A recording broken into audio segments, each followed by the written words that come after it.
പുത്രന്റെയും പരിശുദ്ധാത്മാവിന്റെ നാമത്തിൽ ആമേൻ. തിങ്കളാഴ്ച എല്ലാവർക്കും ഹൃദ്യമായ സ്വാഗതം. അമ്മേ പരിശുദ്ധമ്മേ, അമ്മേ പരിശുദ്ധമ്മേ, ദൈവമാതാവേ, ദൈവമാതാവേ, കൃപാസനത്തിലൂടെ ഞങ്ങൾക്കും ഞങ്ങളുടെ ദേശത്തിനും അമ്മ മധ്യസ്ഥം തേടി തന്ന എല്ലാ അനുഗ്രഹങ്ങൾക്കും കൃപകൾക്കും ഞങ്ങളിപ്പോൾ ഹൃദയം നിറഞ്ഞ നന്ദി പറയുന്നു. അമ്മേ പരിശുദ്ധമ്മേ, ദൈവമാതാവേ, 2004 ഡിസംബർ 7 ഉച്ചകഴിഞ്ഞ് 2:30 കൃപാസനത്തിൽ സംഭവിച്ച അമ്മയുടെ പ്രത്യക്ഷപ്പെടലിനെ കുറിച്ച് തിരുസഭയ്ക്ക് സമർപ്പിച്ചിരിക്കുന്ന പഠനരേഖകളുടെ സഭാത്മകമായ പഠനം ആരംഭിക്കുവാൻ ഞങ്ങൾ അങ്ങയോട് താഴ്മയോടെ പ്രാർത്ഥിക്കുന്നു. അമ്മേ പരിശുദ്ധമേ, ഭൂസ്വർലോകങ്ങളുടെ രാജ്ഞിയായ അങ്ങേയ്ക്ക് ഭൗമസംരക്ഷണത്തിനായി പ്രപഞ്ച പ്രകൃതിയെ തന്നെ തിരുസഭ പ്രതിഷ്ഠിക്കുവാൻ ഈ പ്രത്യക്ഷീകരണം വഴി ഇടയാക്കണമേ. പരിശുദ്ധമേ, ജപമാല മാതാവേ, സകല പ്രാർത്ഥനകളോട് ചേർത്ത് ഞങ്ങളിപ്പോൾ പ്രാർത്ഥിക്കുന്ന ഈ കുടുംബത്തിന്റെ പ്രത്യേക നിയോഗം പരമക്കളെ, അമ്മയുടെ പ്രത്യക്ഷീകരണത്തിന്റെ ഈ അനുഗ്രഹവേളയിൽ ഞങ്ങൾക്ക് സാധിച്ചു തരുവാൻ കനിയണമേ. ആമേൻ. വിശ്വാസ പ്രമാണം. സർവശക്തനായ പിതാവും ആകാശത്തിന്റെയും ഭൂമിയുടെയും സൃഷ്ടാവുമായ ദൈവത്തിൽ ഞാൻ വിശ്വസിക്കുന്നു. അവിടുത്തെ ഏകപുത്രനും ഞങ്ങളുടെ കർത്താവുമായ ഈശോ മിശിഹായിലും ഞാൻ വിശ്വസിക്കുന്നു. ഈ പുത്രൻ പരിശുദ്ധാത്മാവിനാൽ ഗർഭസ്ഥനായി കന്യകാമറിയത്തിൽ നിന്ന് പിറന്ന് പൊന്തിയോസ് പീലാത്തോസിന്റെ കാലത്ത് പീഡകൾ സഹിച്ച് കുരിശിൽ തറയ്ക്കപ്പെട്ട് മരിച്ച് അടക്കപ്പെട്ട് പാതാളങ്ങളിൽ ഇറങ്ങി മരിച്ചവരുടെ ഇടയിൽ നിന്ന് 3-ാം നാൾ ഉയർത്ത് സ്വർഗത്തിലേക്ക് എഴുന്നള്ളി സർവശക്തിയുള്ള പിതാവായ ദൈവത്തിന്റെ വലതുഭാഗത്തിരിക്കുന്നു. അവിടെ നിന്ന് ജീവിക്കുന്നവരെയും മരിച്ചവരെയും വിധിക്കുവാൻ വരുമെന്നും ഞാൻ വിശ്വസിക്കുന്നു. പരിശുദ്ധാത്മാവിലും ഞാൻ വിശ്വസിക്കുന്നു. വിശുദ്ധ കത്തോലിക്കാ സഭയിലും പുണ്യവാന്മാരുടെ ഐക്യത്തിലും പാപങ്ങളുടെ മോചനത്തിലും ശരീരത്തിന്റെ ഉയർപ്പിലും നിത്യമായ ജീവിതത്തിലും ഞാൻ വിശ്വസിക്കുന്നു. ആമേൻ. സുഖസ്ഥനായ ഞങ്ങളുടെ പിതാവേ, അങ്ങയുടെ നാമം പൂജിതമാകണമേ. അങ്ങയുടെ രാജ്യം വരണമേ. അങ്ങയുടെ തിരുമനസ് സ്വർഗത്തിലെ പോലെ ഭൂമിയിലും ആകണമേ. അന്നു വേണ്ടുന്ന ആഹാരം ഇന്ന് ഞങ്ങൾക്ക് തരണമേ. ഞങ്ങളോട് തെറ്റ് ചെയ്യുന്നവരോട് ഞങ്ങൾ ക്ഷമിക്കുന്നത് പോലെ ഞങ്ങളുടെ തെറ്റുകൾ ഞങ്ങളോടും ക്ഷമിക്കണമേ. ഞങ്ങളെ പ്രലോഭനത്തിൽ ഉൾപ്പെടുത്തരുതേ, തിന്മയിൽ ഞങ്ങൾ രക്ഷിക്കണമേ. ആമേൻ. നന്മ നിറഞ്ഞ മറിയമേ, സ്വസ്തി. കർത്താവ് അങ്ങയുടെ കൂടെ സ്ത്രീകളിൽ അങ്ങ് അനുഗ്രഹിക്കപ്പെട്ടവളാകുന്നു. അങ്ങയുടെ ഉദരത്തിൻ ഫലമായി ഈശോ അനുഗ്രഹിക്കപ്പെട്ടവനാകുന്നു. പരിശുദ്ധ മറിയമേ, തമ്പുരാന്റെ അമ്മേ, പാപികളായ ഞങ്ങൾക്ക് വേണ്ടി ഇപ്പോഴും ഞങ്ങളുടെ മരണസമയത്തും തമ്പുരാനോട് അപേക്ഷിക്കണമേ. ആമേൻ. അനുദിന അനുഗ്രഹ പ്രാർത്ഥനയ്ക്ക് വരാം. കർത്താവേ, നിന്റെ ഉന്നതമായ നാമത്തിന് സ്വസ്ഥം ചെയ്യുന്നു. കർത്താവ്, ഈ പ്രഭാതത്തിൽ അങ്ങയുടെ നാമത്തെ മഹത്വപ്പെടുത്തണമെന്ന് പ്രാർത്ഥിക്കുന്നു. കർത്താവ്, സഭയിലുള്ള സാന്നിധ്യം വീണ്ടും പ്രകടമാക്കണമെന്ന് പ്രാർത്ഥിക്കുന്നു. അമ്മേ പരിശുദ്ധമേ, ദേവമാതാവേ, എല്ലാ മക്കൾക്ക് വേണ്ടി മധ്യസ്ഥം വഹിക്കണമേ. എൻ്റെ കർത്താവിൻ്റെ ഉന്നതമായ നാമത്തിൽ സഭയുടെ അധികാരത്തിൽ കുരിശിൻ്റെ അടയാളത്തിൽ ദൈവശക്തിയാൽ നിങ്ങളുടെ കുടുംബം ഇന്നത്തെ ദിവസം ഈ ആഴ്ച ഈശോയുടെ നാമത്തിൽ അനുഗ്രഹിക്കപ്പെടട്ടെ. ഇന്ന് പുതുതായിട്ട് തുടങ്ങി വെക്കുന്ന കാര്യങ്ങളുണ്ട് ചില കുടുംബങ്ങളെ. ചിലർ വീട് പണി തുടങ്ങുന്നു, ചിലർ ചില കാര്യങ്ങൾക്ക് വേണ്ടി ഇട്ടുകൂട്ടുകൾ തുടങ്ങുന്നു, ചില ആൾക്കാർ ചില നല്ല യാത്രകളും ജോലി സംബന്ധമായ യാത്രകൾ തുടങ്ങുന്നു, ചിലർ വാഹനം മേടിക്കാൻ പോകുന്നു. അങ്ങനെ വ്യത്യസ്തങ്ങളായ പുതിയ സംരംഭങ്ങളെയാണ് ഈ പ്രഭാതത്തിൽ നമ്മൾ സമർപ്പിക്കുന്നത്. കർത്താവ്, അതുപോലെ തന്നെ ഈശോയെ എപ്പോഴും വലിയ പ്രാർത്ഥനകളുടെ സമയത്തെല്ലാം ഞാൻ എൻ്റെ മനസ്സിൽ വരുന്നത് ചെറിയ മനുഷ്യരെക്കുറിച്ച് കൂടുതൽ കർത്താവ് സമൂഹം ബോധവാന്മാരായിരിക്കണം. അതായത് സാധാരണ വളർത്തുമൃഗങ്ങളെ കൊണ്ട് അവരുടെ വരുമാനത്തിൽ നിന്ന് ജീവിച്ചു പോകുന്ന ഒത്തിരിയേറെ മനുഷ്യരുണ്ട്. ആ മൃഗങ്ങളെല്ലാം സമർപ്പിച്ച് പ്രാർത്ഥിക്കുന്നു. പക്ഷികളെ വളർത്തിയും പട്ടികളെ വളർത്തിയൊക്കെ ജീവിക്കുന്നവരുണ്ട്. കുഞ്ഞ് കളർ മത്സ്യങ്ങളെ വളർത്തി, അലങ്കാര മത്സ്യങ്ങൾ വളർത്തി ജീവിക്കുന്നവരുണ്ട്. കുഞ്ഞു വരുമാനക്കാരെ എല്ലാം കർത്താവെ, അവർക്കതൊക്കെ നന്നായി ചെയ്യാനും അവർക്ക് നഷ്ടങ്ങൾ വരരുത്. അവർ വളർത്തുന്നത് മരിച്ചു പോവുകയോ ചത്തുപോവുകയോ രോഗം പിടിക്കുകയോ ചെയ്യരുത്. അവരുടെ മനസ്സ് ഇടിഞ്ഞു പോകരുത് കർത്താവെ. അവരെല്ലാം സന്ധിക്കണമെന്ന് പ്രാർത്ഥിക്കുന്നു. പഠിക്കുന്ന മക്കൾ വലിയ പ്രതീക്ഷയോടെ പഠിക്കുന്ന മക്കൾ, അവർക്ക് നിരാശയില്ലാതെ കർത്താവെ അവർ ന്യായമായിട്ടുള്ള കാര്യങ്ങൾ ആശിക്കാനും ദൈവഹിതപ്രകാരം അതിനെ ഉൾക്കൊള്ളുവാനും, പരാജയങ്ങൾ വന്നിട്ട് മരണം നടന്ന വീടുകൾ, ആത്മഹത്യ നടന്ന വീടുകൾ, വർഷങ്ങളായിട്ട് വ്യക്തിയുടെ രോഗികളായി കിടന്നിട്ട് മരുന്നിന് നല്ലൊരു വിധം പണം ചിലവാക്കുന്ന വീടുകൾ, അതിൻ്റെ പേരിൽ പരസ്പര സ്നേഹം നഷ്ടപ്പെട്ടവർ, സ്നേഹം തണുത്തുപോയവർ, വല്ലപാടും ലോകത്തുനിന്ന് പോയാൽ മതിയെന്ന് ചിന്തിച്ച് മനസ്സ് ഭാരപ്പെട്ടിരിക്കുന്നവർ, കർത്താവേ എല്ലാവരെയും സംബന്ധിച്ച് പ്രാർത്ഥിക്കുന്നു. കർത്താവെ, നിൻ്റെ ഉന്നതമായ നാമത്തിന് സ്വസ്ഥം ചെയ്യുന്ന കർത്താവെ, വീട് പണി ആരംഭിക്കണം, പുനരുദ്ധരിക്കണം, റിപ്പയർ ചെയ്യണം, അല്ലെങ്കിൽ വർഷത്ത് ഇത് താങ്ങത്തില്ല എന്ന് വിചാരിച്ചിട്ട് വിഷമിക്കുന്നവരുണ്ട്. ഈശോയെ, പലതരത്തിലുള്ള വേദനകൾ അനുഭവിക്കുന്നവരുണ്ട്, ആശങ്കകൾ അനുഭവിക്കുന്നവരുണ്ട്. പല ആൾക്കാരും കോമഡികൾ കണ്ടും ചിരിച്ചും ടി വി കണ്ടും മൊബൈൽ കണ്ടും ജീവിതത്തിൽ വരാമെന്ന് വിപത്ത് മറന്നിരിക്കുന്നവരുണ്ട്. അത് വാദിക്ക് വരുമ്പോഴായിരിക്കും അവർക്ക് ബോധം വരുന്നത്. കർത്താവെ, നിനക്ക് എല്ലാ കാലത്തും ബോധമുള്ളവനെ, നിൻ്റെ ചൈതന്യം അവരിലേക്ക് ആവശ്യിക്കണമെന്ന് പ്രാർത്ഥിക്കുന്നു. അവർക്ക് ബോധമുണ്ട്, അവർക്ക് ഉത്തരവാദിത്തോടെ ജീവിക്കാൻ ആവശ്യമായ കൃപയാൽ കർത്താവെ അങ്ങനെ മക്കളെ നിറയ്ക്കണമേ. പരീക്ഷ എഴുതാൻ പോകുന്നവർ, പരീക്ഷ കഴിഞ്ഞവരെ എല്ലാവരും ഓർത്ത് പ്രാർത്ഥിക്കുന്നു. ഓരോരോ സർട്ടിഫിക്കറ്റുകൾ വേണ്ടി പ്രാർത്ഥിക്കുന്നവരെ, കർത്താവെ, ഓരോരോ മേൽഗതിക്ക് വേണ്ടി ഉദ്യമങ്ങളിൽ പോകുന്നവർ, ആധ്യാത്മിക തകർന്നു പോയവർ, ആധ്യാത്മിക പ്രാർത്ഥനാ ജീവിതം കുറഞ്ഞു പോയവർ എല്ലാവരും പ്രാർത്ഥിക്കുന്നു. കർത്താവെ, ഓരോരോ തീരുമാനം എടുക്കാനും എടുത്ത തീരുമാനം നിലനിൽക്കുവാനും അത് കുടുംബത്തിന് ശ്രേയസ്കരമാകുവാനും എൻ്റെ കർത്താവിൻ്റെ ഉന്നതമായ നാമത്തിൽ സഭയുടെ അധികാരത്തിൽ ഇന്നത്തെ നിൻ്റെ മുഴുവൻ സംരംഭങ്ങളെ, മുഴുവൻ ചിന്തകളെ, മുഴുവൻ തീരുമാനങ്ങളെ, മുഴുവൻ ഇടപാടുകളെ കർത്താവ് അനുഗ്രഹിക്കട്ടെ. Praise the Lord. എൻ്റെ പ്രിയപ്പെട്ടവരെ, നമ്മൾ എത്ര വിശ്വാസം ഉണ്ടാകുന്നാലും വിശ്വാസം പോകുന്നൊരു സമയമുണ്ട്. ഇപ്പോൾ കഴിഞ്ഞ ദിവസങ്ങളൊരു കൊച്ച് തൃശ്ശൂർക്കാരത്തി സാക്ഷ്യം പറഞ്ഞു, ഞങ്ങളുടെ വീട് ദൈവത്തോട് ഭയങ്കര അടുത്ത വീടായിരുന്നു. എൻ്റെ അപ്പൻ പ്രാർത്ഥനയായിരുന്നു. ഞങ്ങളാണെങ്കിൽ തന്നെ പള്ളി പ്രാർത്ഥനയും അതുപോലെ തന്നെ കുടുംബത്തിൽ കർത്താവിൻ്റെ കുടുംബ പ്രാർത്ഥനയ്ക്കുള്ള വീടായിരുന്നു. പക്ഷേ എൻ്റെ ചേട്ടൻ ആങ്ങള വണ്ടി ഇടിച്ച് മരിച്ചപ്പോൾ എൻ്റെ അമ്മക്ക് വട്ടായിപ്പോയി. അമ്മ 50 പ്രാവശ്യം ആത്മഹത്യ ചെയ്യാൻ ശ്രമിച്ചെന്ന്. എന്നിട്ട് ഇവള് 50 പ്രാവശ്യം ഉപവസിച്ച്. ചില മക്കളൊക്കെ വന്നെങ്കിലേ കുടുംബം രക്ഷപ്പെടും. ഈ ലോകത്തെ സഹനത്തെ ആർക്കും കൈകാര്യം ചെയ്യാൻ പറ്റിയിട്ടില്ല. എല്ലാവർക്കും സുഖവും സന്തോഷമൊക്കെയാണ് കൈകാര്യം ചെയ്യാൻ പറ്റിയിരിക്കുന്നത്. സഹനത്തെ കൈകാര്യം ചെയ്യാൻ പറ്റത്തില്ല. ഇപ്പോൾ ബുദ്ധൻ വന്നപ്പോഴും ബുദ്ധൻ പറഞ്ഞ എന്താണ്? Desire is the cause of evil എന്ന് പറയും. ഡിസയറാണ് ഈ എല്ലാ തിന്മകളുടെയും കാരണം എന്ന് പറയും. ഈ ക്രിസ്തു വന്നപ്പോൾ എന്ത് ചെയ്ത്? സഹനത്തെ ഫേസ് ചെയ്ത്, സഹനത്തെ അക്സെപ്റ്റ് ചെയ്യാൻ തീരുമാനിച്ചു. അക്സെപ്റ്റ് ചെയ്തതിന് ശേഷം അത് മനുഷ്യൻ്റെ എല്ലാ മനുഷ്യനെ ഉണ്ടാക്കുന്ന സഹനത്തിൻ്റെ സോഴ്സ് പലപ്പോഴും പാപമായിട്ട് വരുന്നവരുകയും അതിന് പരിഹാരമായിട്ട് ഇതിന് ഒരു പ്രത്യേക മീനിങ് കൊടുത്ത്, അർത്ഥം കൊടുത്ത്, ഇതിന് നിത്യത്തിലേക്കുള്ള ഒരു ആർജിക്കാൻ പറ്റിയൊരു മാർഗമായിട്ട് അതിനെ മാറ്റി, അതിനെ ഭയങ്കരമായിട്ട് ട്വിസ്റ്റ് ചെയ്ത് സഹനത്തെ. അതുകൊണ്ട് തന്നെ ഈ രണ്ട് കാര്യം ജീവിതത്തിലുള്ള സഹനമുണ്ട്, സന്തോഷമുള്ളത് കാരണം രണ്ടിനെയും നെഞ്ചു പിരിച്ച് സ്വീകരിക്കാനുള്ള ഒരു തൻ്റെ ഇടം മനുഷ്യന് ഉണ്ടാകുന്ന രീതിയിലാണ് ഈ ക്രിസ്ത്യാനിറ്റി രൂപകൽപ്പന ചെയ്തിരിക്കുന്നത്. ഇപ്പോൾ യോഹന്നാൻ 1:29 വായിക്കത്തില്ലേ? ഇതാ ദൈവത്തിൻ്റെ കുഞ്ഞാടെന്ന് പറയുന്ന ആളാണ് യോഹന്നാൻ. ക്രിസ്തുവിലുള്ള വിശ്വാസമാണ് ആദ്യം പോയത്. ഇപ്പോൾ സഹനം വരുമ്പോൾ, വിശപ്പ് വരുമ്പോൾ, ജയിലിലെ പീഡനങ്ങൾ വരുമ്പോൾ യോഹന്നാൻ സ്നാപകന് ഉടനെ ആ വിശ്വാസത്തിന് അലൈൻമെൻറ്റ് പോയി. ക്രിസ്തുവിൽ സംശയമായി. 10 സുവിശേഷം 13:3 അതാണ് വരാനിരിക്കുന്നവൻ നീ തന്നെയോ അതോ ഞങ്ങൾ മറ്റൊരുവനെ പ്രതീക്ഷിക്കണമോ? യോഹന്നാൻ 1:29 ഇതാ ദൈവത്തിന്റെ കുഞ്ഞാടെന്ന് പറഞ്ഞ ആള് ഒരു സെക്കൻഡ് പീഡനങ്ങളിലേക്കും പ്രയാസങ്ങളിലേക്കും വിശപ്പിലേക്കും പോയപ്പോൾ ക്രിസ്തുവിലുള്ള വിശ്വാസം പോയി. പക്ഷെ യോഹന്നാൻ സ്നാപകന് വരെ ഇതാണ് അവസ്ഥയെങ്കിൽ നമ്മുടെയൊക്കെ അവസ്ഥ എന്തായിരിക്കും? അതാണ് സംഭവം. അപ്പോൾ സ്വാഭാവികമായിട്ട് ദൈവം ഇങ്ങനെയുള്ള ഒരു കാലാവസ്ഥ അനുവദിക്കും. യോഹന്നാനെ ഈശോ നീതീകരിച്ചെങ്കിൽ ഞാനും നീതീകരിച്ചു തരാം. യോഹന്നാൻ ഈശോ നീതീകരിച്ചില്ല. ഈശോ പറഞ്ഞു ഇടർച്ച ഉണ്ടായി, ഇടർച്ച ഇല്ലാത്തവനാണ് ഭാഗ്യവാനെന്ന് പറയും. അതാണ് വിഷയം. എന്നിൽ ഇടറാത്തവൻ ഭാഗ്യവാൻ. അപ്പം അതിൻ്റെ അർത്ഥം എന്താണ്? യോഹന്നാൻ ഇടറിയെന്നല്ലേ എൻ്റെ അർത്ഥം?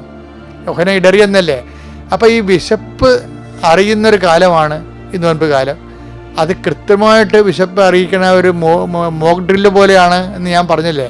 അത് യഥാർത്ഥത്തിലുള്ള പ്രശ്നങ്ങൾ വരുമ്പോൾ നമുക്ക് പിടിച്ചു നിൽക്കാൻ വേണ്ടിയാണ് സഭ ഒരു പരിശീലന കാലഘട്ടം വെച്ചിരിക്കണമെന്ന് പിന്നെ അതെപ്പോഴും നമ്മൾ ഓർക്കണം. ഇപ്പം യോഹന്നാനെ സംബന്ധിച്ചിടത്തോളം, യോഹന്നാൻ സ്നാപകനെ സംബന്ധിച്ചിടത്തോളം കർത്താവിന് സംശയം ഉണ്ടായി. മത്തായി 3:11-12 വീശുമുറം അവന്റെ കയ്യിലുണ്ട്. അപ്പൊ വീശുമുറ കാര്യം ഇങ്ങയുടെ പിന്തുടർച്ചയാണ് ഈശോ എന്ന് വിചാരിച്ചത്. ഇങ്ങനെ വിഷങ്ങളുടെ ചുവടിന് കൊടാലി വെച്ചിരിക്കണം എന്നൊക്കെ പറഞ്ഞ ആളാണല്ലോ.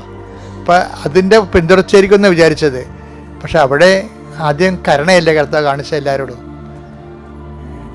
എന്നിട്ട് നിങ്ങൾക്ക് മുമ്പ് വേശ്യകളും ചുങ്കക്കാരും സ്വകാര്യ പ്രവേശിക്കുന്നവരെ ഈശോ പറഞ്ഞ്. കാര്യം വെച്ച് കഴിഞ്ഞാൽ ഈശോ നോക്കുന്നത് ഒരു വിഷയത്തിൻ്റെ പിന്നിൽ പ്രവർത്തിക്കുന്ന ശക്തിയും പ്രേരണയും സ്വാധീനവും അവരാ വിഷയത്തെ എങ്ങനെ എടുക്കുന്നു. അപ്പോൾ അവർക്ക് പശ്ചാത്താപം ഉണ്ടെന്നുണ്ടെങ്കിൽ സ്വാഭാവികമായിട്ടും ഈശോ അതിനെ എഴുതി റൈറ്റ് ഓഫ് ചെയ്ത് കളയും. ഇപ്പം സുവിശേഷത്തിന് ഏറ്റവും വലിയ വിഷയം പശ്ചാത്താപമാണ്. അതുകൊണ്ടാണ് പശ്ചാത്താപത്തെ അവസാനം വരെ ഹൈലൈറ്റ് ചെയ്യുന്നുണ്ട്. നല്ല കള്ളൻ്റെ പശ്ചാത്താപത്തെ ഹൈലൈറ്റ് ചെയ്തിട്ട് അത് റൈറ്റ് ഓഫ് ചെയ്യണം കണ്ടിട്ടില്ലേ അവിടെ വെച്ച്. അവൻ്റെ മുഴുവൻ സംഭവം എടുത്തൊരു കത്തിച്ച് കളയും. ഇന്ന് നീ എൻ്റെ കൂടെ പ്രതിസ്ഥലായിരിക്കും എൻട്രി കൊടുക്കണം കണ്ടല്ലേ. പശ്ചാത്താപമാണ് ദൈവം ഉദ്ദേശിക്കുന്നത്. ഞാൻ നീതിമാന്മാരെ വിളിക്കാനില്ല, അനുതാപത്തിനായി പാപികളെ അനുതാപത്തിന് ക്ഷണിക്കാനാണ് വന്നിരിക്കുന്നത്. അപ്പം കറക്റ്റല്ലേ സംഭവങ്ങളാണ്. അപ്പം അതുകൊണ്ട് ആ ഒരു കർത്താവിൻ്റെ ദൗത്യം, മറ്റത് വഴിയൊരുക്കണ കക്ഷി മാത്രമായിരുന്നല്ലോ. അപ്പം അതുകൊണ്ട് കർത്താവിൻ്റെ കൃപയിൽ കർത്താവിൻ്റെ നിലപാടിൽ കർത്താവ് ഉറച്ചു നിൽക്കുമ്പോൾ പക്ഷേ യോഹന്നാന് സംശയം ഉണ്ടാവും. എന്താണ് യോഹന്നാ വീശുമുറ കൊണ്ടുവന്നിട്ട് വീശുമുറൊന്നും ഇല്ലല്ലോ ഇങ്ങൻ്റെ കയ്യിൽ. അങ്ങനെ എല്ലാവരും പതിരെയും കതിരിനെ ഒരുമിച്ച് സ്വീകരിക്കുന്നത് പോലെയൊക്കെ യോഹന്നാന് സംശയം തോന്നും.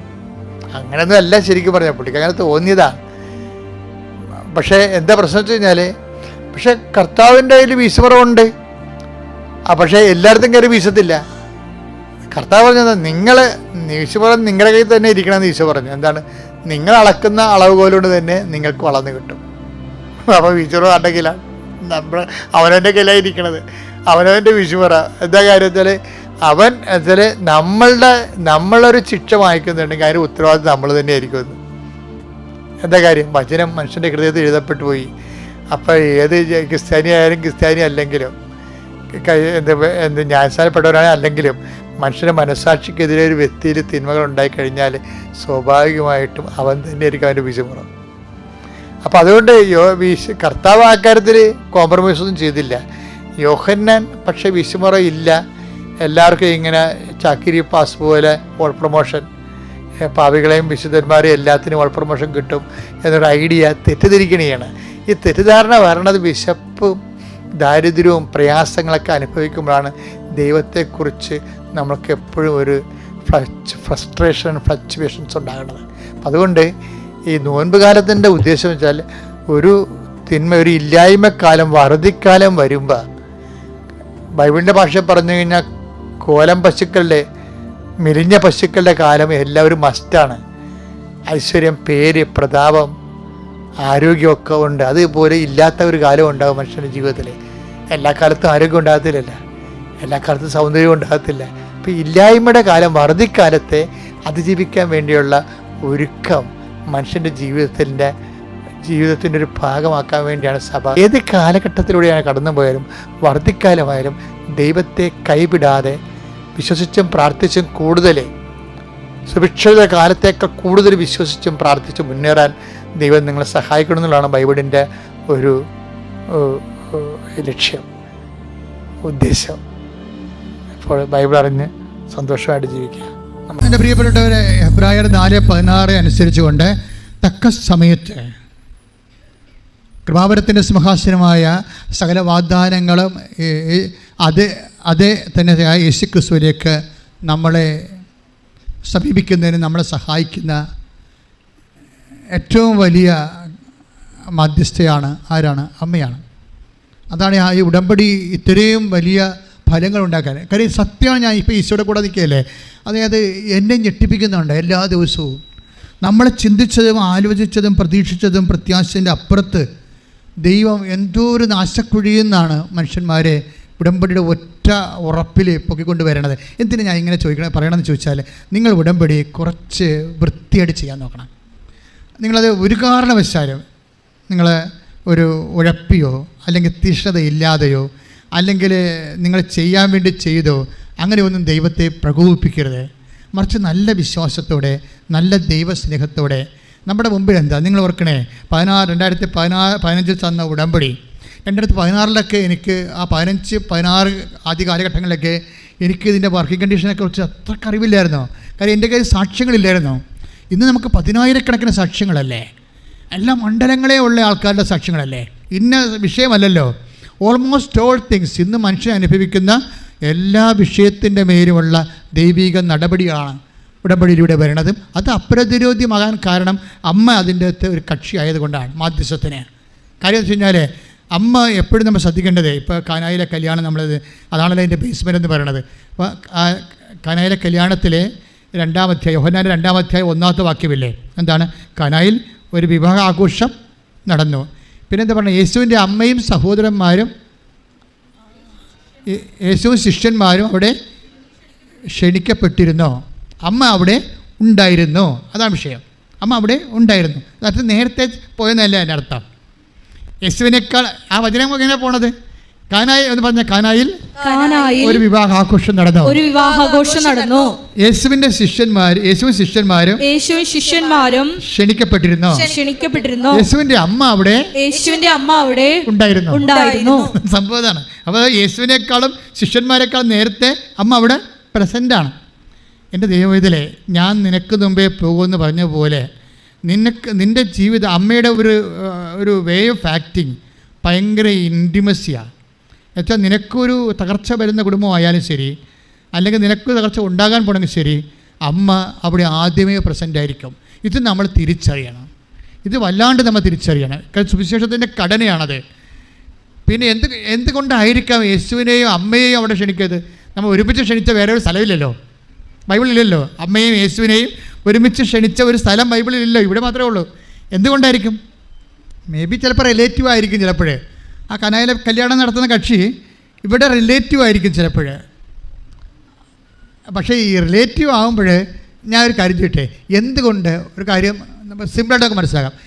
ഒരു ചോദ്യം ഞാൻ നിങ്ങളോട് ചോദിക്കുകയാണ്. എന്തുകൊണ്ട് പരിശുദ്ധ അമ്മ അവർക്ക് വേണ്ടി ഈശോയോട് മാധ്യസ്ഥം വഹിച്ചു? ഒരു മാനുഷികമായ ഉത്തരം പറഞ്ഞാൽ മതി. റിലേറ്റീവ് ആയതുകൊണ്ടാണ്, വേറെ പ്രശ്നമൊന്നുമില്ല അതിൻ്റെ അത്, അല്ലേ? അപ്പോൾ അതിനകത്ത് നമുക്ക് കേവലമായിട്ട് അല്ലെങ്കിൽ ഡ്രോ ചെയ്യുന്ന സൊല്യൂഷൻ എന്താണ്?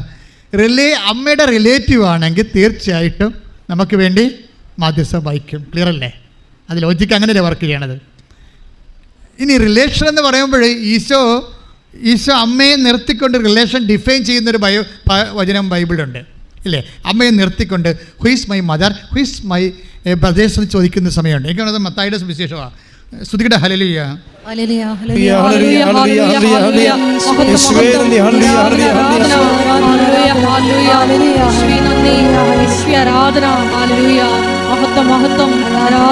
സുവിശേഷം 12:48, 49, 50.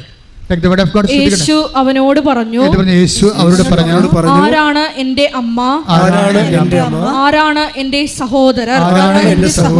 തന്റെ ശിഷ്യരുടെ നേരെ കൈ ചൂണ്ടിക്കൊണ്ട് അവൻ പറഞ്ഞു, ഇതാ എന്റെ അമ്മയും സഹോദരരും. സ്വർഗസ്ഥനായ എന്റെ പിതാവിന്റെ ഇഷ്ടം നിറവേറ്റുന്നവൻ ആരോ അവനാണ് എന്റെ സഹോദരനും സഹോദരിയും അമ്മയും. ഇത് 50 12:50 എന്താണ്? ആരാണ് എൻ്റെ സഹോദരങ്ങൾ, ആരാണ് എൻ്റെ റിലേറ്റീവ്സ്? എന്താ ഈശോ പറയുന്നത്? ഈശോയുടെ പറയുന്ന ഡെഫിനിഷൻ എന്താണ്? ഏറ്റു പറഞ്ഞ സ്വർഗസ്ഥനായ പിതാവിന്റെ ഇഷ്ടം നിറവേറ്റുന്നവരെ ആരോ അവരാണ് എൻ്റെ അമ്മയും സഹോദരങ്ങളും. അതാരാണ് ശരിക്കും പറഞ്ഞാൽ? അവൻ പറയണ പോലെ ചെയ്യുന്നവരല്ലേ? ക്ലിയർ അല്ലേ? അവൻ പറയണ പോലെ സ്വർഗസ്ഥന 12:50 എന്താ പറയണത്? മത്തായിയുടെ സുവിശേഷം. ആരാണ് എൻ്റെ സഹോദരന്മാർ? ആരാണ്? സ്വർഗസ്ഥനായ പിതാവിന്റെ പറഞ്ഞ് ഇഷ്ടം നിറവേറ്റുന്നവരെ ആരോ അവരാണ് എൻ്റെ സഹോദരങ്ങൾ. യേശുവിന്റെ റിലേറ്റീവ്സ് ആരാണ്? സ്വർഗസ്ഥനായ പിതാവിന്റെ ഇഷ്ടം നിറവേറ്റുന്നത്. എന്ന് വെച്ചാൽ ആരാണത്? അവൻ പറയണ പോലെ ചെയ്യുന്നവര്. അവൻ പറയണ പോലെ ചെയ്യുന്നവരാണ് സ്വർഗസ്ഥനായ പിതാവിന്റെ ഇഷ്ടം നിറവേറ്റുന്നവരെങ്കിൽ അതല്ലേ ഉടമ്പടി ആൾക്കാർ. ഉടമ്പടി നിങ്ങളെ ദൈവത്തിൻ്റെ റിലേറ്റീവ്സായി മാറ്റും. ഉടമ്പടി ദൈവത്തിൻ്റെ ബന്ധുക്കളായി നിങ്ങളെ മാറ്റും. കൈയടിച്ച് കർത്താവിനെ സ്തുതിക്കുക.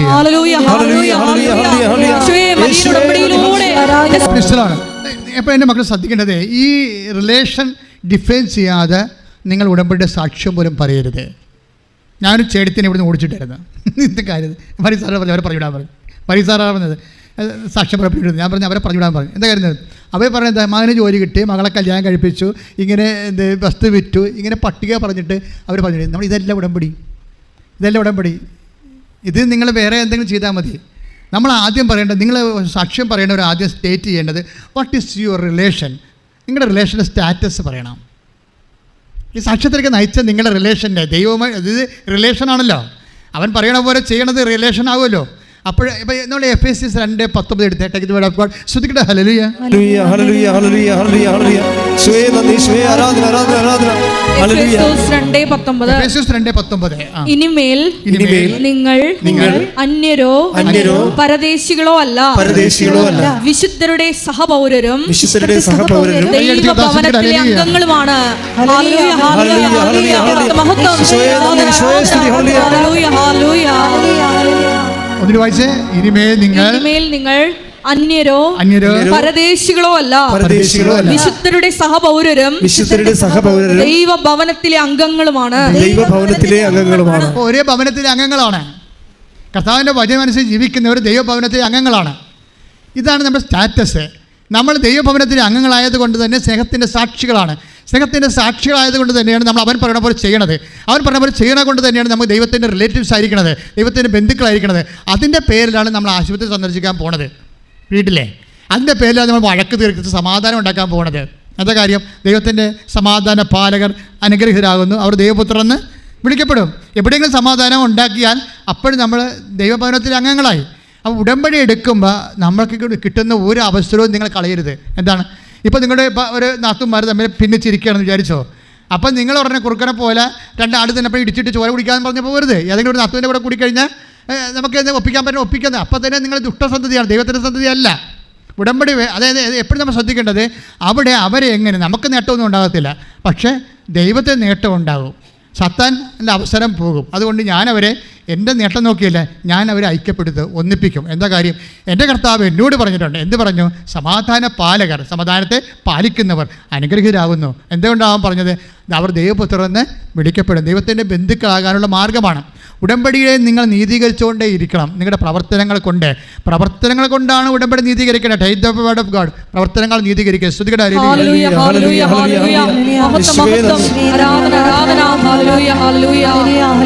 യാക്കോബ് 2:24 മനുഷ്യൻ വിശ്വാസം കൊണ്ട് മാത്രമല്ല, മനുഷ്യൻ ഏറ്റുപറയുക, മനുഷ്യൻ വിശ്വാസം കൊണ്ട് മാത്രമല്ല പ്രവൃത്തികളാലുമാണ് നീതീകരിക്കപ്പെടുന്നതെന്ന് നിങ്ങൾ അറിയുന്നു. മനുഷ്യന് ഉടമ്പടി മൂലമാണ് നീതീകരിക്കുന്നത്. കൈയടിച്ച് കർത്താവിനെ ശ്രദ്ധിക്കട്ടെ. ഓരോ പ്രവർത്തനങ്ങളും, ദൈവസ്നേഹത്തോടെ പ്രവർത്തനങ്ങളെല്ലാം നിങ്ങളുടെ ഉടമ്പടിയെ ജസ്റ്റിഫൈ ചെയ്യണത്. ദാറ്റ് മീൻസ് ഉടമ്പടി നീതീകരിക്കുന്നത് 2 തരത്തിലാണ്. അതായത് ഉടമ്പടി പ്രവർത്തനങ്ങളാൽ നീതീകരിക്കുമ്പോഴാണ് ദൈവം അടയാളങ്ങളിൽ അത് സാധൂകരിക്കുന്നത്. മനസ്സിലായ? നിങ്ങളുടെ പ്രവർത്തനങ്ങളാൽ ഉടമ്പടിയെ നീതീകരിക്കുന്നു. ദൈവം എന്ത് ചെയ്യും? അടയാളങ്ങളാൽ അത് സ്ഥിരീകരിക്കും. അപ്പോൾ പ്രവർത്തനങ്ങളാൽ നിങ്ങളെ ഉടമ്പടിയെ നീതീകരിക്കുമ്പോൾ ദൈവം അടയാളം കൊണ്ട് അതിനെ സാധൂകരിക്കുകയോ അല്ലെങ്കിൽ അടയാളം കൊണ്ട് അതിനെ സ്ഥിരീകരിക്കുകയും ചെയ്യും. Take the word of God 16:20 മർക്കോസിന്റെ മർക്കോസ് 16:20 അവർ എല്ലായിടത്തും പോയി പ്രസംഗിച്ചു. കർത്താവ് അവരോട് കൂടെ പ്രവർത്തിക്കുകയും അടയാളങ്ങൾ കൊണ്ട് വചനം സ്ഥിരീകരിക്കുകയും ചെയ്തിരുന്നു. അടയാളമാണ് പ്രശ്നം. ഉടമ്പടിയിൽ 10,000 അടയാളം കാണാൻ കാര്യം എന്താണ്? ഉടമ്പടിയെ ദൈവം സ്ഥിരീകരിക്കണ കൊണ്ടാണ്. അപ്പോൾ നിങ്ങൾ അടയാളം മിസ്സാക്കി കളയരുത്. അതായത് ഉടമ്പടി സ്ഥിരീകരിക്കുന്നത് അടയാളം കാണുമ്പോഴാണ്.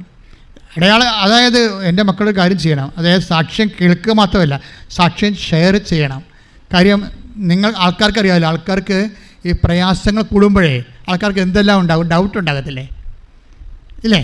പ്രയാസങ്ങളുള്ളവർക്ക് എന്താ ഉണ്ടാകുന്നത്? ദൈവത്തിൽ അവർ സാധാരണ വിശ്വസിച്ച് പോകുന്ന ആൾക്കാരാണ്. ജന്മന അങ്ങനെ ജീവിച്ച് കാറ്റഗിസമൊക്കെ കേട്ട് അത് കുർബാനൊക്കെ സ്വീകരിച്ച് വിശ്വാസത്തിൽ വളർന്ന് കുദാശ ജീവിതമൊക്കെ ആയിട്ട് അങ്ങനെ പോകുന്ന ആൾക്കാരാണ്. പക്ഷേ അവർക്കൊരു കടം വരുമ്പോൾ, അല്ലെങ്കിൽ മകൻ എന്തെങ്കിലും കഞ്ചാവിൽ പിടിച്ച് കഴിയുമ്പോൾ, അല്ലെങ്കിൽ മകൾ ആരുടെങ്കിലും പുറകെ ലൈൻ അടിച്ച് കഴിയുമ്പോൾ അവർ ഐസി അടിച്ച് പോകും. അവരുടനെ ഡൗട്ടായി പോകും. ഞാൻ ഇത്രയും നാൾ ദൈവത്തിനല്ല വിളിച്ചത്, എന്നിട്ട് ഇപ്പോൾ എനിക്ക് ഇങ്ങനെ സംഭവിച്ചല്ല എന്നൊക്കെ പറഞ്ഞിട്ട് അവർക്ക് പ്രാർത്ഥിക്കാൻ തോന്നത്തില്ല അല്ലേ? അങ്ങനെ ഉള്ളവർക്ക് അവർ സംശയം, അത് അവരുടെ മാത്രം കുഴപ്പമില്ല, അത് ഈ ഭൂമിയിൽ മനുഷ്യന്മാരുടെ സ്വഭാവത്തിലുള്ളതാണ്. ഇപ്പോൾ യോഹന്നാൻ മാന്താന ജയിലിൽ കിടന്ന് മുട്ട കടിച്ചപ്പോഴല്ലേ ക്രിസ്തുവിനെ വേറെ ആളെ നീ തന്നെയാണോ വേറെ ഉണ്ടാന്നൊക്കെ ചോദിച്ചത്? ഈ മനുഷ്യൻ്റെ അവസ്ഥയാണിത്. ആരാണ്? ഇതാണ് ദൈവത്തിന്റെ കുഞ്ഞാടെന്ന് പറഞ്ഞാളെ. 1:29 വായിച്ച യോഹന്നാൻ. ശ്രദ്ധിക്കട്ടെ. ഹല്ലേലൂയ ഹല്ലേലൂയ ഹല്ലേലൂയ ഹല്ലേലൂയ ഹല്ലേലൂയ ഹല്ലേലൂയ യേശുവേ നന്ദി, യേശുവേ സ്തുതി. ഹല്ലേലൂയ ഹല്ലേലൂയ ഹല്ലേലൂയ യേശുവേ മഹത്വം മഹത്വം മഹത്വം മഹത്വം. ഹല്ലേലൂയ.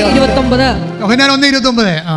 അടുത്ത ദിവസം യേശു തന്റെ അടുത്തേക്ക് വരുന്നത് കണ്ട് അവൻ പറഞ്ഞു, ഇതാ ലോകത്തിന്റെ പാപം നീക്കുന്ന ദൈവത്തിന്റെ കുഞ്ഞാട്. അപ്പോഴേ യേശു അടുത്ത് വരുമ്പോഴാണ് നമ്മൾ യേശുവെ സ്തോത്രം, യേശു ആരാധന എന്നൊക്കെ പറഞ്ഞ് നമ്മൾ വിശ്വസിക്കണത്. പക്ഷേ യേശു അകന്നു പോകുന്ന സമയങ്ങളുണ്ട്. അതാണ് ഇതിൻ്റെ പ്രോസസ്സ്. അത് ക്രിസ്തു എന്ന് പറയുമ്പോൾ എപ്പോഴും നമ്മൾ മനസ്സിലാക്കേണ്ടത് ദൈവത്തിൻ്റെ ഒരു ഒരു സ്കീമാണത്. ശരിക്കും നീ ദൈവത്തെ അനുഭവിക്കുന്നതും അനുഭവിക്കാതിരിക്കുന്നതും ക്രിസ്തു വന്ന ഒറ്റ മീഡിയത്തിലാണ്. ഇനി ക്രിസ്തു അകന്നു പോകുന്ന സമയമുണ്ട്. അപ്പോഴാണ് നമുക്ക് ഇരുട്ട് കയറണതും ഡൗട്ട് അടിക്കണതും നമുക്ക് ജോലി നഷ്ടപ്പെടുന്നത്. നമ്മുടെ ഇങ്ങനെ കപ്പിനും ചുണ്ടിനും ഇടയ്ക്ക് വെച്ച് ചില ആൾക്കാർ പറഞ്ഞു, എൻ്റെ 5, 6ാമത്തെ ആളായിരുന്നു ഞാൻ റാങ്കിലേ, ഞാൻ അതും വിചാരിച്ചുകൊണ്ടിരുന്നിട്ട് ഒരു പരീക്ഷയും ഞാൻ എഴുതിയില്ല. നിന്നോട് ആരും പറഞ്ഞ് പരീക്ഷ എഴുതാതിരിക്കാൻ? ദൈവം ബുദ്ധി തന്നിട്ടില്ലേ? ദൈവം ബുദ്ധി തന്നിരിക്കണത് എനിക്കിത് മതി എനിക്കിത് കിട്ടുമെന്ന് പറഞ്ഞ് അവൾ PSCയുടെ ഒരു പരീക്ഷ എഴുതിയിട്ടില്ല. എന്താ കാര്യം? 6ാമത്തെ റാങ്കാണ്. 5ാമത്തെ റാങ്കിൽ വെച്ച് റാങ്ക് ലിസ്റ്റ് ക്യാൻസലായിപ്പോയി. പോരെ? അതോടുകൂടി പിന്നെ പ്രാർത്ഥനയും തീർന്ന്. ക്രിസ്തു അകന്നു പോകുന്ന അവസ്ഥകൾ ഇത് ജീവിതത്തിലുള്ളതാണ്. ഇത് നമ്മൾ നേരത്തെ അഡ്രസ്സ് ചെയ്യണം. അപ്പോൾ നിങ്ങൾക്ക് തോന്നുന്നു, അയ്യോ എൻ്റെ പ്രാർത്ഥനയ്ക്ക് മിസ്റ്റേക്ക്. എൻ്റെ പ്രാർത്ഥനയ്ക്കല്ല മിസ്റ്റേക്ക്, നിനക്ക് തന്ന വിവേകം നീ ഉപയോഗിച്ചില്ല. വിവേകമെന്ന് വെച്ചാൽ ഫെയ്ത്ത് ആൻഡ് പ്രൂഡൻസ്. ഫെയ്ത്ത് ഒരു വെർച്യുവാണ്. Faith is a virtue. വിശ്വാസം ഒരു പുണ്യമാണ്. പക്ഷേ പ്രൂഡൻസ് എന്ന് പറയുന്നത് എന്താണ്? It's a queen of virtue. അതായത് പ്രൂഡൻസ് എന്ന് പറയുന്നത്, വിവേകം എന്ന് പറയുന്നത് പുണ്യങ്ങളുടെ രാജ്ഞിയാണ്. അതിൻ്റെ അടുത്ത വിശ്വാസത്തൊക്കെ വലുതാണ് വിവേകമെന്ന് പറയണത്. അപ്പം നീ ഇപ്പോൾ റാങ്ക് 6ാം നമ്പർ ഉണ്ടെങ്കിലും 6ാം റാങ്കിൽ കിടക്കുന്നുണ്ടെങ്കിലും നീ എനിക്കിത് മതി എന്നതിൻ്റെ കാര്യമില്ല. ദൈവം യഥാർത്ഥം നമുക്ക് അറിയത്തില്ല. We are living in a competitive world. അത്രയും കോമ്പറ്റീഷനാണ് ഉള്ളത്. അതുകൊണ്ട് ആദ്യം നിലനിൽക്കുകയാണ് പ്രശ്നം.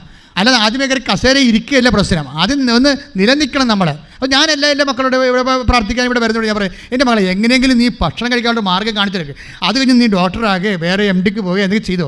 അത് ജീവിക്കാൻ നീ ഇപ്പോൾ വയസ്സ് 26 ജീവിക്കാൻ ആദ്യം ഒരു സ്റ്റെപ്പ് എടുക്കുക. അല്ലാതെ നിനക്ക് സ്റ്റാറ്റസ് അനുസരിച്ച് നിൻ്റെ കൂട്ടുകാർ ഇപ്പോൾ എവിടെയാണ് എത്തിയിരിക്കുന്നത് അത് വെട്ടിപ്പിടിക്കുക നിനക്ക് തന്നാൽ മാത്രമേ നീ മുന്നോട്ട് പോകത്തുള്ളൂ, എന്നാൽ മാത്രമേ നിനക്ക് ദൈവം ഉള്ളതെന്നൊക്കെ പറഞ്ഞാൽ ഇറ്റ് ഈസ് എഗൻസ്റ്റ് പ്രൂഡൻസ്. നമ്മൾ ബി പ്രാക്ടിക്കൽ. നമ്മൾ ഈ വിഷയത്തിൽ പ്രാക്ടിക്കലായിരിക്കണം. ദൈവം എനിക്ക് നിശ്ചയിച്ചിരിക്കുന്ന വേദികളിൽ ഞാൻ സംതൃപ്തനാണ്. അതുകൊണ്ട് ഇപ്പോൾ തന്നെ സർക്കസ് 24 കൊല്ലം 50 കൊല്ലം സർക്കസ് കാണിക്കുന്ന ആൾക്കാർ കണ്ടില്ലേ? ഇപ്പോഴല്ലേ ഈ മൃഗങ്ങളുടെ നിയമം വന്നപ്പോഴല്ലേ സർക്കസൊക്കെ കുറച്ച് ഡൗൺ ആയത്. സർക്കസ് ഉണ്ടായിരുന്ന കാലത്ത് ഞാൻ ഒറ്റ സർക്കസ് കണ്ടുള്ള ആളാണ്, നിങ്ങളും കണ്ടുള്ളതാണ്. പക്ഷേ 20 കൊല്ലം 30 കൊല്ലമൊക്കെ സർക്കസിലുള്ള ആൾക്കാരും സർക്കസ് കാണിക്കണ വല കെട്ടിയിട്ടാണ്. ഉറപ്പല്ലേ? അല്ലേ? വല കെട്ടാതെ വരും സർക്കസ് കാണിക്കുക. അവർ 30 കൊല്ലം അവർക്ക് എക്സ്പീരിയൻസ് ഉള്ളതാണ് സർക്കസിൽ. മുകളിൽ ഇതിലുള്ള ഊഞ്ഞാലാട്ടത്തിലൊക്കെ അവർക്ക് 30 കൊല്ലത്തെ എക്സ്പീരിയൻസ് ഉള്ളതാണ്. പക്ഷേ ഒരു സെക്കൻഡ് മതി കൈവിട്ട് പോകാൻ. പക്ഷേ അപ്പോൾ വല കെട്ടും അവർ. അതുപോലെ വല കെട്ടാതെ ജീവിച്ചൊരു കാര്യമില്ല. നമ്മൾ ഒരു സ്റ്റെപ്പ് എടുക്കുമ്പോൾ അതിൻ്റെ സ്റ്റെപ്പ് കർത്താവ് എന്താ പറഞ്ഞത്? നിങ്ങൾ സർപ്പങ്ങളെപ്പോലെ എല്ലാം പ്രാവിനെപ്പോലെ ഇങ്ങനെ നിഷ്കളങ്കം പഠിപ്പിച്ചൊക്കെ എന്ത് കാര്യമില്ലെന്നാണ് പറയണത്. നിഷ്കളങ്കതയെ ആദ്യം സർപ്പം എന്താണ്? സർപ്പം നമ്മളൊരു ഇപ്പോൾ ഒരു വേലിയുടെ അരികിൽ കൂടി ഒരു പാമ്പ് പോകുകയാണെന്നുണ്ടെങ്കിൽ നമ്മൾ വേലിയായിട്ടൊരു കല്ലുകൊണ്ട് എറിഞ്ഞാൽ മതി. പാമ്പിനെ കാണാനില്ല. എന്താ കാര്യം? അത് ഇങ്ങനെ 2 നാക്കിട്ട് കളിപ്പിച്ച് എവിടെയെങ്കിലും അപകടം ഉണ്ടായാലും ഒളിക്കാനുള്ള സ്ഥലം നേരെ നോക്കി വെച്ചുകൊണ്ടാണ് പോണത്. അപകടം ഉണ്ടാകുന്നതിന് ഉറപ്പാണ്. പാമ്പിനെ സംബന്ധിച്ചത് അപകടം ഉണ്ടാകുമെന്ന് ഉറപ്പാണ്. ഇത് മനുഷ്യനാണ്. ഒരു അപകടം ഉണ്ടാകില്ലെന്ന് പറഞ്ഞ് അടക്കിയടിക്കും. നാണമില്ലേ? അപകടം ഉണ്ടാകും. അതുകൊണ്ട് പാമ്പിനെ പോലെ ഈശോ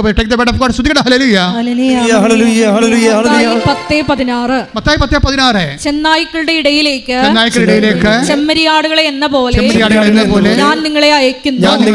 അതിനാൽ നിങ്ങൾ സർപ്പങ്ങളെ പോലെ വിവേകികളും പ്രാവുകളെ പോലെ നിഷ്കളങ്കരുമായിരിക്കും. കാപട്യം കാണിക്കണമെന്നാണ് ഈശോ പറയണത്. അതാണ് നിഷ്കളനെ. കാപട്യം കാണിച്ചാൽ എന്താ പറ്റുമെന്ന് അറിയാമോ?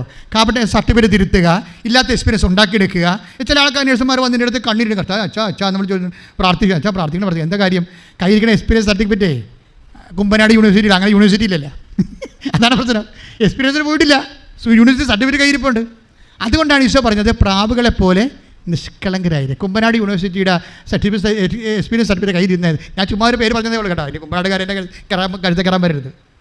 ഒരു ആൾക്കാരെ, അതായത് നിങ്ങൾ എപ്പോഴും പ്രാർത്ഥിക്കണം. ഈശോ പറഞ്ഞാൽ കള്ളത്തരം ചെയ്യാതിരിക്കാൻ വേണ്ടി പ്രാർത്ഥിക്കണം. ഈശോ പറഞ്ഞ ഏറ്റവും വലിയ ഈശോ ഞങ്ങളെ പ്രലോഭനത്തിൽ, അതാണ് പ്രൊട്ടക്ഷൻ വേണമെന്നാണ് പറയണത്. ഞങ്ങളെ, അത് സീരിയസ് വിഷയമാണ്. ഇപ്പം നിങ്ങളിപ്പോൾ കേരള സ്റ്റോറി ആയാലും ലവ് ജിഹാദ് ആയാലും വേറെ എന്ത് കേസ് കെട്ടായാലും ഇതെപ്പോഴും നമ്മൾ നോക്കുമ്പോഴേ കർത്താവ് ഇതൊക്കെ വരാതിരിക്കാനുള്ള മാർഗ്ഗം പറഞ്ഞിട്ടുണ്ട്. ഇതൊക്കെ ലോകത്തിലാകുമ്പോൾ ഞെരുക്കങ്ങളുണ്ടാകും, പല വിഷയങ്ങളുണ്ടാകും. ചില ആൾക്കാരുടെ പലതരത്തിലുള്ള സ്വഭാവങ്ങൾ കാണിക്കുന്ന ചതിക്കുഴികളുണ്ടാകും. പക്ഷെ നമ്മളോട് ഈശോ പറഞ്ഞത് എന്താണ്? നിങ്ങളെ പ്രലോഭനങ്ങളിൽ ഉൾപ്പെടുത്തരുത്. ശരിക്കും പറഞ്ഞാലുണ്ടല്ലോ, ഈ പട്ടിക പഠിക്കണ പോലെ പ്രാർത്ഥിച്ചുകൊണ്ടാണ് നമുക്ക് അബദ്ധം പറ്റിയത്. മര്യാദക്ക് ഞങ്ങളെ പ്രലോഭനത്തിൽ ഉൾപ്പെടുത്തരുത്. യേശുക്രിസ്തുവിൻ്റെ പുനരുദ്ധാനത്തെക്കുറിച്ച് ഞാൻ കണ്ണീരോടെ പ്രാർത്ഥിക്കുന്നു, എന്നെ പ്രലോഭനത്തിൽ ഉൾപ്പെടുത്തരുത്. യേശുക്രിസ്തുവിൻ്റെ പീഡാനുഭവത്തെക്കുറിച്ച് ഞാൻ കണ്ണീരോടെ പ്രാർത്ഥിക്കുന്നു, എന്നെ പ്രലോഭനത്തിൽ ഉൾപ്പെടുത്തരുത്. യേശുക്രിസ്തുവിൻ്റെ മുൾക്കിടത്തെക്കുറിച്ച് ഞാൻ കണ്ണീരോടെ പ്രാർത്ഥിക്കുന്നു, എന്നെ പ്രലോഭനത്തിൽ ഉൾപ്പെടുത്തരുത്. പ്രലോഭനമില്ലാതെ ജീവിക്കാൻ സാധിക്കണമേ എന്ന് വെച്ചാൽ നിങ്ങൾ പ്രലോഭനം എന്ന് പറയുമ്പോൾ ഉടനെ ശാരീരിക പ്രലോഭനമൊന്നുമല്ല. പണമുണ്ടാക്കാനുള്ള പ്രലോഭനം, സ്ഥാനമുണ്ടാക്കാനുള്ള പ്രതിപക്ഷം, സ്ഥാനം നേടാനുള്ള പ്രതിഫലം, മറ്റുള്ള വിഷയങ്ങൾ, മറ്റുള്ളവരുടെ വസ്തുക്കളും ചേട്ടാനുജന്മാരുടെ വസ്തുക്കൾ അടിച്ചു മാറ്റാനുള്ള പ്രലോഭനം, പെങ്ങന്മാർക്ക് കൊടുക്കാതിരിക്കാനുള്ള പ്രലോഭനം, കല്യാണത്തിൽ തന്നെ ഇല്ലാത്ത അധികാരം. ഇപ്പോൾ ചില ആൾക്കാർ യൂറോപ്പിൽ അവിടെ ഇവിടെയൊക്കെ പോയി ജോലി ഉണ്ടെന്നൊക്കെ പറഞ്ഞുകൊണ്ട് കല്യാണം കഴിക്കും. അവസാനം പുതുക്കം പോയി പെണ്ണ് പ്രഗ്നൻ്റായി കഴിയുമ്പോൾ ജോലിയില്ല, വീടുമില്ല, കൂലിയുമില്ല.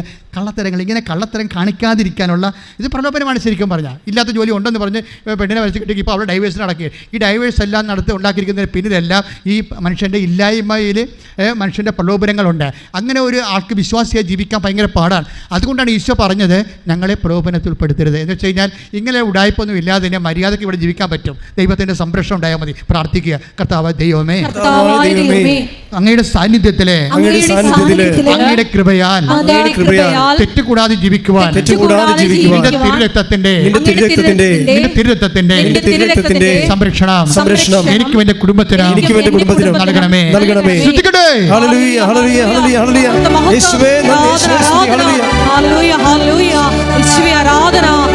പരിശുദ്ധ പരമദിവ്യകാരുണ്യത്തിന് ആരാധനയും സ്തുതിയും പുകഴ്ചയും ഉണ്ടായിരിക്കട്ടെ. അപ്പോൾ നമ്മൾ വളരെ സുശക്തമായ ഒരു ഫോർമുല ദൈവനാമത്തിൽ സ്വീകരിച്ചുകൊണ്ട് നമ്മൾ ദൈവത്തിൻ്റെ ബന്ധുക്കളായി നമുക്കറിയാം. അതായത് എപ്പോഴും സ്റ്റാറ്റസ് പറയണം. ഇപ്പം ഞങ്ങളൊക്കെ പള്ളിയിലൊക്കെ ഇരിക്കുമ്പോൾ മെത്രാച്ചന്മാർ 5 കൊല്ലം കൂടുമ്പോൾ പള്ളി വരുന്നില്ലേ അല്ലേ? പാസ്റ്റ് വിസിറ്റ് മെത്രാച്ചന്മാർ 5 കൊല്ലം കൂടുമ്പോൾ പള്ളികൾ വരും, ഒപ്പരീക്ഷ കൊടുക്കും. നിങ്ങൾക്ക് ഒപ്പരീക്ഷ കൊടുക്കുന്ന കാര്യമല്ലേ അറിയാൻ പാടുള്ളൂ. മെത്രാച്ചന്മാർ 5 കൊല്ലം കഴിയുമ്പോൾ ഒന്ന് ഒപ്പരീക്ഷ തരുമെന്നില്ല. ഞങ്ങളെന്തെല്ലാം പാടുപെടണമെന്നറിയാമോ? കണക്കെല്ലാം കറക്റ്റ് ചെയ്ത് വെക്കണം, ജ്ഞാനസ്ഥാന സർട്ടിഫിക്കറ്റ് കറക്റ്റ് ചെയ്ത് വെക്കണം, ഒപ്പരീക്ഷ സർട്ടിഫിക്കറ്റ് കറക്റ്റ് ചെയ്ത് വെക്കണം. പുറത്തുനിന്ന് വന്ന ജ്ഞാനസ്ഥാനങ്ങൾ എത്ര, ഇവിടുന്ന് പോയ ജ്ഞാനസ്ഥാനങ്ങൾ എത്ര ഒരു കത്ത് കൊടുത്തു, എന്താ 20-10 കത്തുകൾ, ഇങ്ങനെ 10,000-കണക്കിന് ഫയലാണ്. ഈ ഫയലും പിന്നെ അതിൻ്റെ ഓഡിറ്റിങ്ങും, ഇന്റേണൽ ഓഡിറ്റിങ്ങും, എക്സ്റ്റേണൽ ഓഡിറ്റിങ്ങും, രൂപത ഓഡിറ്റിങ്ങും, ഗവൺമെൻറ് ഓഡിറ്റിങ്ങും, ഇതിലെല്ലാത്തിൻ്റെ അപ്ഡേഷൻ വെച്ചിട്ട് ഇതെല്ലാം വികാരി ജനറൽ വന്ന് ഒപ്പിട്ടണം. പിന്നെ കാസ എല്ലാം പൂശ് ചെയ്താണെന്ന് നോക്കും. കാര്യം കർത്താവ് എഴുന്നള്ളി ഒരാളെ കാസ വീഞ്ഞെടുത്ത് അതൊക്കെ ക്ലാവ് പിടിച്ചിരിക്കും. അപ്പോൾ അതോടെ അച്ഛൻ്റെ പട്ടത്തിനൊരു തീരുമാനം ഉണ്ടാവും. അതുകൊണ്ട് അപ്പോൾ തന്നെ അച്ഛൻ എവിടെയെങ്കിലും നിക്ഷേപത്തിൽ നിന്നുള്ള ചെമ്മിന അല്ലെങ്കിൽ സ്വർണ്ണവ വളയൊക്കെ കൊണ്ടുപോയി നിക്ഷേപത്തിൽ ആൾക്കാർ തന്നിരിക്കണം കൊണ്ടുപോയി സ്വർണ്ണക്കടയിൽ കൊടുത്തിട്ട് ഈ കാസ എല്ലാം പൂശി കൊണ്ട് നോക്കും. വികാരി ജനറൽ വന്നിട്ട് കാസ തിരിച്ചു മറിച്ച് നോക്കും. എന്താ കാര്യം? ഇത് പൂശിയിട്ടുണ്ടാകും. എന്താ കാര്യം? പൊന്ന് പൂശിയ കാസ. എന്താ അവിടെ വരാൻ പോണത്? ആരാണ്? ഈശോയാണ്. സഭ എന്തുമാത്രം കർക്കശ്യമായിട്ടാണ് കർത്താവിൻ്റെ തിരുരക്തത്തിൻ്റെ സാന്നിധ്യം ഇത്രയും അമൂല്യമായ നിധി സൂക്ഷിക്കുന്നത്. ശ്രദ്ധിക്കട്ടെ.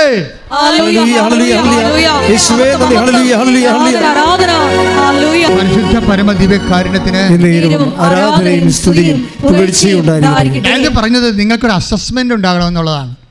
വെറുതെ ഇങ്ങനെ ജീവിച്ചു പോവുകയല്ല. കർത്താവുമായിട്ട് റിലേഷനിൽ നമ്മൾ ഓക്കെ ആണെന്ന് അറിയണം. ഉടമ്പടി നിങ്ങളെ ഓക്കെ ആക്കും.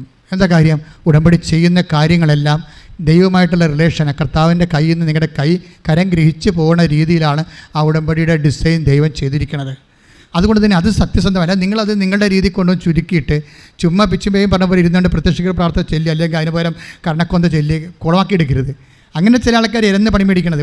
ഉടമ്പടിയുടെ രീതിയിൽ തന്നെ ഒരു കേവലമായ ക്രിസ്ത്യാനി സാധാരണ ചെയ്യേണ്ട കാര്യം മാത്രമേ ഉടമ്പടിയിലുള്ള, എക്സ്ട്രാ ആയിട്ട് ഒന്നുമില്ല. അത് ചെയ്യാൻ നിങ്ങൾക്ക് ദൈവം തന്ന അവസരമാണ്. പക്ഷേ ദൈവാനുഗ്രഹത്താൽ നിങ്ങൾ മാത്രമല്ല, ഇപ്പോഴേ അക്രൈസ്തരായ സഹോദരങ്ങളും മനുഷ്യരെ സ്നേഹിച്ചും രോഗികളെ കാണാൻ പോയും അതുപോലെ തന്നെ ഇല്ലാത്തവരുമായിട്ട് ഉള്ളവർ പങ്കുവെച്ചും അങ്ങനെ വളരെ സ്നേഹത്തിൻ്റെ ഒരു വലിയ സുവിശേഷത്തിൻ്റെ ഒരു സമൂഹം, ഉടമ്പടി സമൂഹം ലോകത്ത് മുഴുവൻ പുളിമാവ് പോലെ പുളിപ്പിച്ചുകൊണ്ട് അങ്ങനെ ദൈവിക മുന്നേറ്റത്തിൻ്റെ കാലഘട്ടമാണ്. കൈയടിച്ച് കർത്താവിനെ പ്രവർത്തനങ്ങൾ ചെയ്യുവാൻ ആരാധനയിൽ